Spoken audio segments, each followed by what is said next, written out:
Here we are at Blade 2018 with Jake Hoback.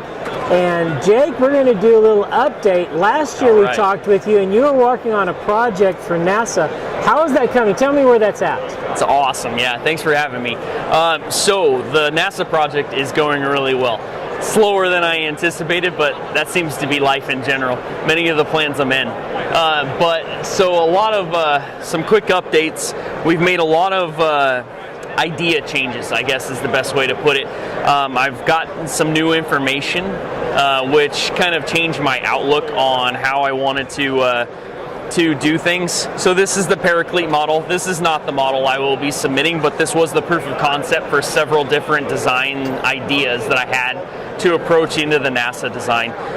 So it's got the zero gravity bearing system, which I've actually modified slightly. Initially it was like 12 satellite bearings pressed into the frame out of orolite, which is a bronze phosphorus impregnated with oil. So self-lubricating bearing system. Since then I've actually designed a self-contained bearing unit to ease manufacturing. So it allows me to remove it instead of press fitting it into the frame, which eased a lot of the manufacturing constraints that I had in that. And then I've also changed ideas. Initially I was going to go with the 270 lock, which is a 270 degrees of contact frame lock. I've actually switched that idea over to changing it over to a button lock. A button lock keeps your hands away from the blade under any circumstance, especially if you've got gloves or anything else like that. And I've also discovered a lot of new information on particle distribution in zero gravity. And then also lubrication. Lubrication is a big thing. With no gravity, you have very little surface tension on material, any liquid materials. You still have surface tension, but it's almost like acting like a surfactant, like soap. So there's a lot of broken surface tension you have to watch for. So you have a lot of dispersion of those oil particles up into the atmosphere that the astronauts are breathing. It's getting into sensors and things like that. So with a lot of the new information I gathered, I kind of went back to the drawing board on several different ideas that I had with that. And then the new one will be an ultralight titanium skeleton with a autoclave vacuum formed carbon fiber shell over the top of it. So I'm going to get every bit of the strength. I'm going to get the locking system and all the bearings and everything is riding on a titanium frame, but then you have the lightweight and the strength of a vacuum formed, a properly formed carbon fiber shell.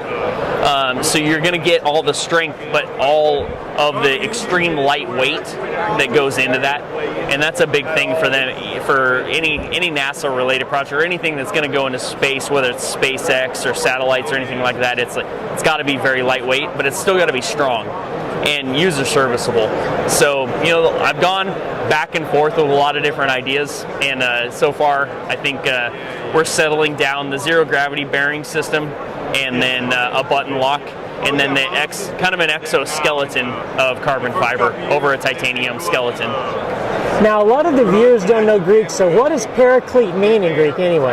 Paraclete is messenger of God. It's the Holy Spirit. It's a Latin term for Holy Spirit.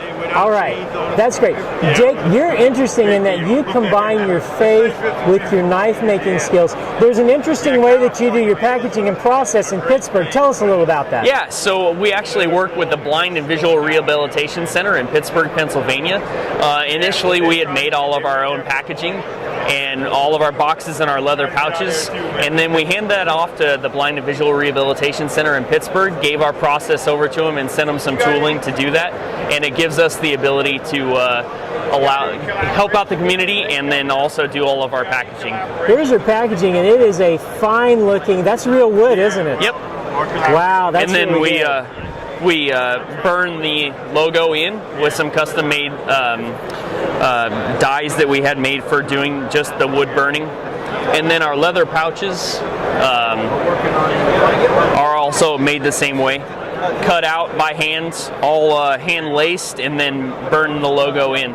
you have some of the finest packaging in the industry. Thank you very much. You were telling me earlier you're involved in some projects in Africa. Tell us about that. Yeah, so shed some light on that. We work with Tim Troyer at Sugar Creek Forge, and we do the work in Uganda for some orphan boys, and they teach them a trade, which is forging knives.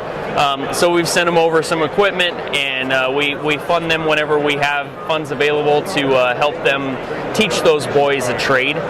Uganda is a caste system, so if you're an orphan, you're treated very poorly. You can't get a job, you can't go to school. So Tim goes over there with all the guys, and they train those boys on how to make knives. Gives them a trade, gives them something that they can do with their lives, gives them some purpose and ability to make some money so that they can live properly. We also have done some work with Conflict Forge. So Jack Stottlemyre over at Rustic Knives, we worked with him last year and made a knife for them for wounded veterans. So we try to do a lot of outreach stuff, because that's a big thing. You know, this knife making gives me access to kind of make it my ministry and do some outreach. That is so great. Now, if any of the viewers on my channel wanted to help you in the effort, how could they make contributions to your effort? I would say, don't look at me. Go straight to the source. Cut out the middleman. I'm not doing it for any recognition, but for any means. You know, it's for God, and that's it. So, you know, Sugar Creek Forge, Tim Troyer, and then Conflict Forge with Jack Stottlemyre heads that up and works with them over at Rustic Knives. Now, you have a smaller, lighter, pocketed version that is up for awards today called the A8 Slimline. Yes, I do. Could you tell us about this wonderful knife? So the A8, I've been making the A8 for about 8 years now, I think, 7 or 8 years.